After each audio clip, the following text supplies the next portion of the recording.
Wondering if you can use a store gift card to make your Klarna payments? In this video, I'll clarify how gift cards work with the Klarna payment system. Welcome back to Guide with Samuel. This is a common point of confusion.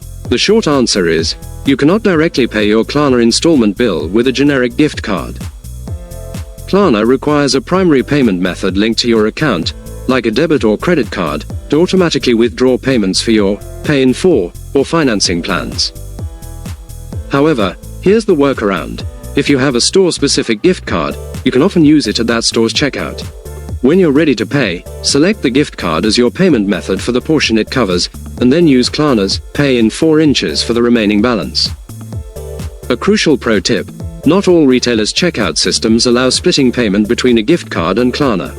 Your best bet is to contact the retailer's customer service beforehand to ask if this split tender transaction is possible. And just like that, you can strategically use gift cards to reduce the amount you finance. Paying with a gift card isn't direct, but it can lower your Klarna balance. What's the most creative way you've used a gift card?